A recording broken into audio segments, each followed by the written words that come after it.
Welcome to Grampys Lionel Trains. If you watched my Spencer Train Show video about a month or two ago, you might remember this old Marx Commodore Vanderbilt. After buying a few trains from one of the vendors, I noticed a box of free items sitting beside the table. This locomotive was one of it. The gentleman told me I could have it, and I promised him I'd do my best to see if I can get it running again. Well, I guess it's time for my promise to be kept. Now, I repaired a lot of Lionel trains over the years, but this is my very first Marx engine. So let me ask you, have you ever worked on one of these old Marx locomotives? And if you have, I feel like I might be asking your advice before this video's over. I mean, how hard can it be? I've also said that before and also found out the hard way. So this old Marx Commodore Vanderbilt has been neglected for a lot of years. So let's see if we can give her a little Grampy TLC and get her rolling down the rails once again. Well, I'd call that good news. She's humming, and every time I give her a little nudge, she wants to move. That tells me she's not ready for the scrap pile just yet. I think this old girl is asking for one more chance. Now, the first rule around Grampy's workshop is never guess. So let's take her apart and see what she's trying to tell us, and we'll start with all the basics first. One thing I noticed right away is these old Marx locomotives are built pretty simple. There's not a whole lot holding everything together, and I like that. Just the two screws holding the motor assembly to the shell. So let's remove those first and get the motor out where we can really see it and find out what this old Vanderbilt has waiting for us. There's quite a bit of surface rust on the motor. Nothing unusual for a locomotive that's been sitting around for who knows how many years, but it's definitely going to need a little Grampy TLC. There's one screw in the front to remove the lamp bracket. Here's something I found pretty neat. Instead of soldering the headlight wire, Marx used the same style push-on spring connector that's found on the track lock-ons. Just slide the wire out, no heating up the soldering iron, no unsoldering wires, just disconnect it, and you're ready to work on the locomotive. I have to admit, sometimes the simplest designs is easiest to service. Not bad, Marx. It looks like these two tabs that hold the motor mounting bracket are also tied into the reversing unit. For now, I'm going to leave it alone. One thing I've learned over the years, if you don't want to take everything apart all at once. So let's just service what we can and see how she responds. Checking the axle end plate. I notice there's quite a bit of side-to-side movement. Not sure if that's normal operation clearance or excessive wear. Time to remove the brush plate. It's held on by two nuts and a screw. I'm hoping I can sneak it out without removing the side rods because at this point my goal here is to do the minimum amount of work is needed to see if we can get this old locomotive running properly. The brush plate looks like it's made of fiber material, so I want to take my time here. After all these years, it can get pretty brittle. It's a little stubborn, so I'm just going to work it slowly, a little at a time with a small screwdriver. Remember, old train parts don't like to be rushed. A little patience now can save you looking for parts later that you might not be able to find.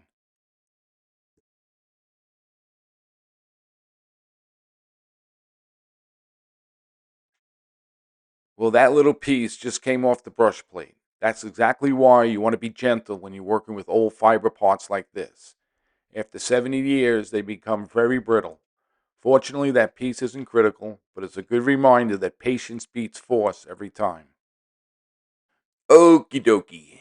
Now it's time to clean up the brushes. I'm going to start with some electrical contact cleaner, spraying down the brush plate, and then putting a little in a container so I can use a Q-tip to clean out the brush tubes. Looking at this old motor, I'd say it hasn't been serviced in a very long time. There's years of dirt, old oil, carbon built up in here. Even the commutator on the face of the armature has a couple of grooves worn into it.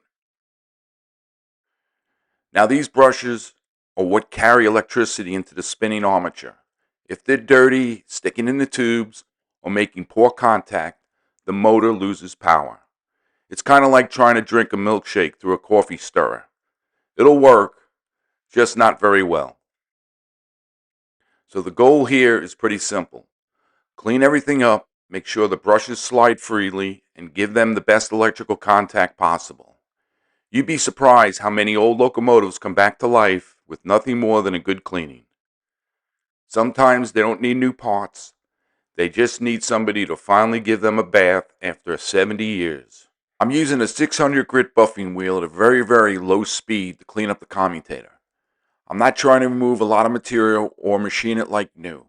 My goal is to simply smooth out the surface, remove as much oxidation as I can, and leave it with a nice clean finish for a good electrical contact. And while I have the buffing wheel out, I might as well clean up the motor frame where the brush plate mounts.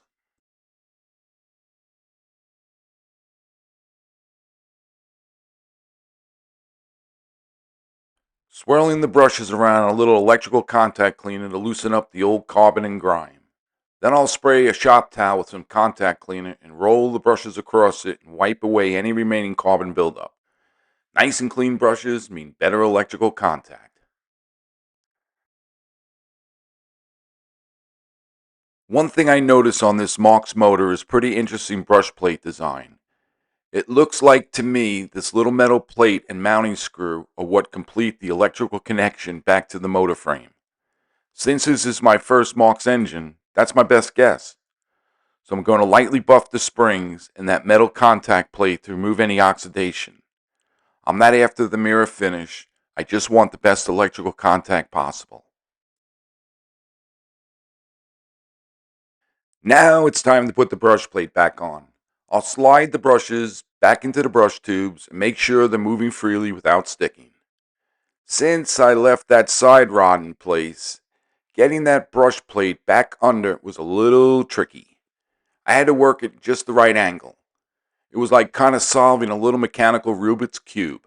Sure, removing the side rod would have made it a lot easier, but it also would have meant taking more apart of the locomotive than I really wanted. As you can see, there's quite a bit of bare wire exposed here. If this old Mark proves to be worth saving, all this wire will eventually have to be replaced. But that's another project for another day. Right now, I just want to see if I can get her running. So I'll finish up by installing the two nuts and the screw to secure the brush plate back on the motor. Since we're talking about two nuts and a screw, that definitely sounds like my brother's, and I'm not going to tell you which one's the screw. Time to get the buffing wheel out and remove as much corrosion as I can, starting with the reversing unit. Now this Mark design is a little different from what I'm used to, but I have to admit I kind of like it. The open design lets me polish both sides of the contact lever without having to squeeze a piece of sandpaper in there. I'm going to slide over to the sliding shoes and give the buffing wheel a chance to bring some shine back to those dirty shoes, since this is where the locomotive picks up its electricity from the track. I want to be positive to get them as clean as possible. After all, these old shoes have covered a lot of track over the years, and it's about time they get polished. Now it's time to buff the wheels. We don't want to be negative about this, but these wheels are the locomotive's ground, so you need to be as clean as possible for a good electrical return.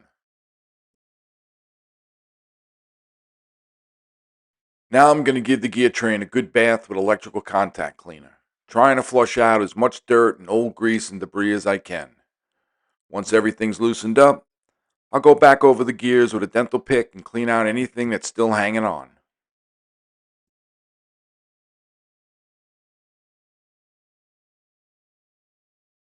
Time to add a little oil. Even Commodore Vanderbilt would have known you can't keep things moving without a little lubrication, although Rockefeller probably would have been happy to sell it to him.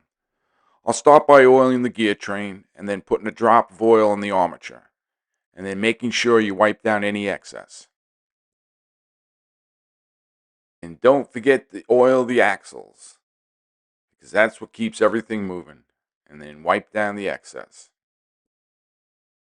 Time to grease Weezer. I'll put a small dab of silicone grease on a dental pick and then work it into the gears by slowly turning the wheels. Once everything's coated, I'll wipe away any excess.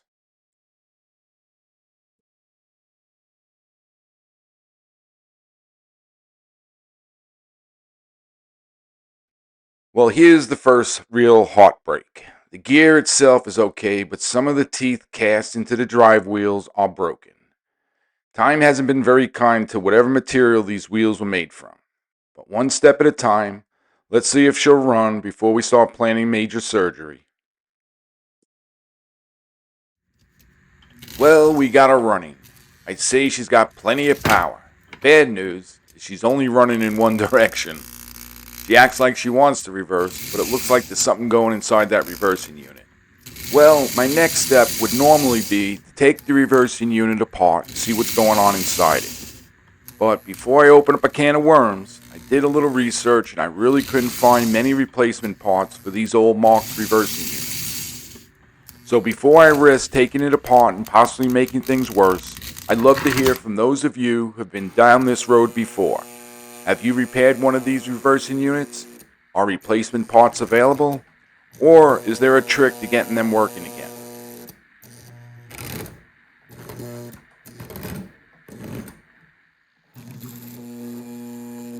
I did find replacement parts for the drive wheels. Those are available if I decide to go down that route. Funny thing is, though, even with a few broken gear teeth, this little locomotive still runs surprisingly smooth.